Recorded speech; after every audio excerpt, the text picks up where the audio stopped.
Hello friend, स्वागत आहे तुमचं भक्तीच्या स्वादिष्ट आणि पौष्टिक रेसिपीज या यूट्यूब चॅनलमध्ये.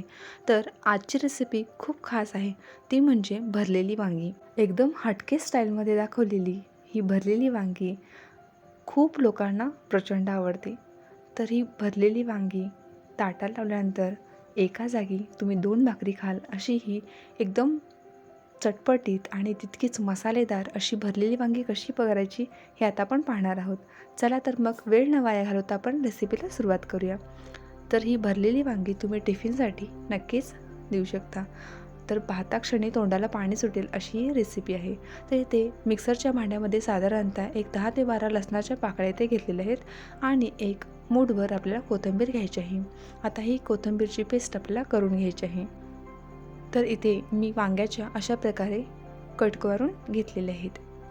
तर वांगी कट करताना मी आत वांगी खराब आहे का, कीड लागलेली आहे की नक्की तपासून बघा.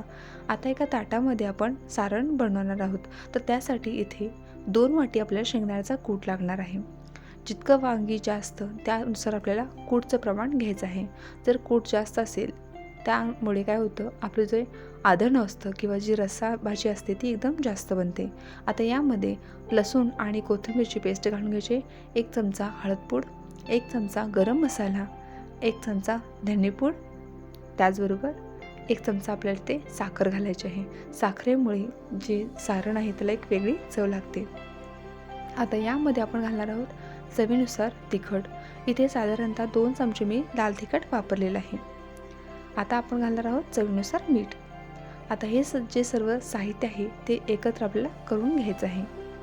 आता यामध्ये आपण घालणार आहोत एक पाव वाटी इतकं सुकं खोबरं. हे सुकं खोबरं मी किसून घेतलेलं आहे. सुकं खोबऱ्यामुळे आपल्या ज्या भाजीला एक छान असा तेलाचा लेयर येतो. आता हे सर्व मिश्रण व्यवस्थित एकजीव केल्यानंतर यामध्ये आपण घालणार आहोत 1 चमचाभर तेल. तेलामुळे जे बाइंडिंग होतं ते अगदी व्यवस्थित होतं. तर आपले हे सारण किंवा जे मसाला आहे तो तयार झालेला आहे. आता आपण इथे वांगी भरून घेणार आहोत. तर आपण जी कट मारलेली वांगी आहेत त्याच्या आतमध्ये अगदी व्यवस्थित आपल्याला दाबून हे सारण भरून घ्यायचं आहे. सारण भरल्यानंतर त्याला व्यवस्थित सगळ्या बाजूंनी दाबून आपल्याला हे भरून घ्यायचं आहे. असं दाबून भरल्यामुळे जे शेंगदाण्याचा मसाला आहे तो अजिबात बाहेर येत नाही आणि अगदी शेवटपर्यंत तो मसाला वांगीमध्ये आहे तसा राहतो. तर अशा प्रकारे आपल्याला सर्व वांगी भरून घ्यायची आहेत. तर मी तुम्हाला आणखीन एकदा दाखवते. तर वांगीच्या दोन्ही चिरांमध्ये आपल्याला दाबून असा मसाला भरून घ्यायचा आहे. तर आपण लग्नाच्या पंक्तीमध्ये अशी भरलेली वांगी खातो किंवा हॉटेलमध्ये देखील भरलेली वांगी खातो. तर तशीच अगदी त्याच चवीची ही वांगी बनतात. आपला मसाला आणि वांगी जर कोवळी असतील तर ही भाजी अगदी परफेक्ट अशी बनते. तर भरलेली वांगी बनवण्यासाठी नेहमीच कोवळी वांगी निवडावीत. तर अशा प्रकारे हाताने दाबून हे आपल्याला मसाला भरून घ्यायचा आहे. तर अशा प्रकारे सर्व वांगी आपण इथे भरून घेतलेले आहेत आणि बाकीचा मसाला पण साईडला करून घेतलेला आहे. आता भाजी करण्यासाठी इथे एक पॅन गरम करून घेतलेला आहे.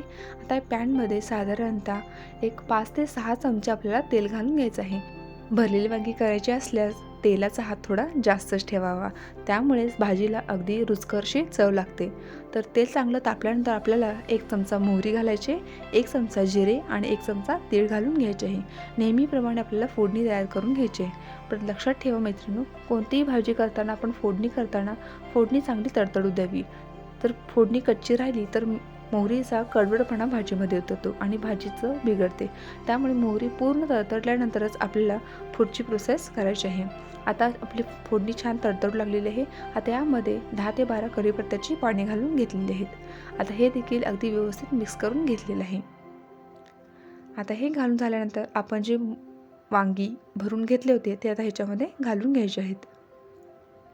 तर सुरुवातीला आपण हे वांगी वाफेवर 1-2 मिनटं परतून घेणार आहोत. असं केल्यामुळे जे मसाला आहे तो वांगीमध्ये अगदी व्यवस्थित सेट होतो. तर कढई आपल्याला अशा प्रकारे हलवून घ्यायची आहे. तुम्हाला जर असं हलवायचं नसेल तर तुम्ही उलाटण्याच्या सहाय्याने किंवा पळीच्या सहाय्याने ही वांगी परतू शकता. तर अशा प्रकारे हे 1-2 मिनटं आपल्याला परतून घ्यायचं आहे. त्यामुळे तो मसाला वांगीमध्ये सेट होतो. हे व्यवस्थित आपल्याला परतून घेतल्यानंतर काय करायचं आहे, ह्याच्यामध्ये आपण राहिलेला जो मसाला आहे तो घालून घ्यायचा आहे. तर राहिलेला मसाला देखील आपल्याला थोडा वेळ परतून घ्यायचा आहे. तर हा सर्व मसाला मी आताच यामध्ये घालून घेतलेला आहे. तर टिफिनसाठी काहीतरी स्पेशल भाज्या आपण पाहत आहोत, तर त्यापैकीच ही भरलेली वांगी देखील मी दाखवत आहे. तर ह्या प्रमाणामध्ये जर तुम्ही बाकीचे जिन्नस घातलात तर तुमची भाजी अगदीच बोटं चाकत राहण्याइतकं चविष्ट बनेल. आता मसाला देखील 1-2 मिनटं परतून झालेला आहे. आता आपण पाणी न घालता साधारणतः झाकण लावून 1-2 मिनटं आपल्याला ह्याची वाफ काढून घ्यायची आहे. तर इथे 1-2 मिनटं झालेली आहेत आणि आपली वांगी छानपैकी त्याच्यामध्ये मुरलेली आहेत. तर आता काय करायचं आहे, आपल्याला ह्याच्यामध्ये पाणी घालून घ्यायचं आहे. तर ज्या भांड्यामध्ये आपण कोथिंबीर आणि लसूण बारीक केलं होतं त्यामध्येच थोडंफार पाणी घालून इथे मी घातलेलं आहे. आवश्यकतेनुसार पाण्याचा वापर आपल्याला करायचा आहे. तर इथे आणखीन थोडं पाणी मी इथे घालणार आहे. तर साधारणतः एक पेल्यावर इतकं पाणी मी वापरलेलं आहे. तर आता हे व्यवस्थित आपल्याला झाकण लावून साधारणतः एक 5 ते 6 मिनटं मध्यम आचेवर आपल्याला वांगी शिजवून घ्यायची आहेत. तर 5 ते 6 मिनटं झालेली आहेत आणि अधूनमधून आपल्याला हे चेक करत राहायचं आहे. तर वांगी आपल्याला अशा प्रकारे परतून घ्यायची आहेत, जेणेकरून सर्व बाजूनी वांगी आपली छान अशी शिजेल. तर भरलेली वांगी नेहमीच थोडीफार जास्त शिजवावी. आता इथे पुन्हा झाकण लावून आणखीन एक 2 ते 3 मिनटं आपल्याला वाफवून घ्यायचं आहे. इथे 2 ते 3 मिनटं झालेले आहेत आणि तुम्ही बघू शकता मैत्रिणींनो, अगदी तोंडाला पाणी सुटेल अशी आपली भाजी शिजत आलेली आहे आणि त्याला खमंग असा स्वाद देखील येत आहे आणि त्याला मस्त असं तेलाचं कोटिंग आलेलं आहे. तर पुन्हा एकदा आपल्याला हे व्यवस्थित परतून घ्यायचं आहे आणि तुम्ही या स्टेजला तुमची वांगी व्यवस्थित शिजली आहेत की नाही हे चेक करू शकता. तर त्यासाठी चमचा किंवा चाकूच्या मदतीने तुम्ही हे चेक करू शकता. जर अजून थोडं कच्चं असेल तर त्यामध्ये आणखीन थोडं पाण्याचा वापर करून आणखीन एक 2 ते 3 मिनटं आपल्याला वांगी शिजवून घेऊ शकतो. तर अगदी त्याचा खमंग असा वास येत आहे. तर पुन्हा थोडं पाणी मी इथे घातलेलं आहे आणि आपल्याला झाकण लावून पुन्हा एकदा फक्त 2 मिनटं आपल्याला ही भाजी शिजवून घ्यायची आहे. ऑलमोस्ट ही भाजी शिजलेली आहे, पण थोडंफार आपल्याला आणखीन शिजवून घ्यायचं आहे. तर पुन्हा 2 मिनटं झालेली आहेत आणि मस्त अशी आपली भरलेली वांगी तयार झालेली आहे. तर आपण हे व्यवस्थित परतून घेणार आहोत.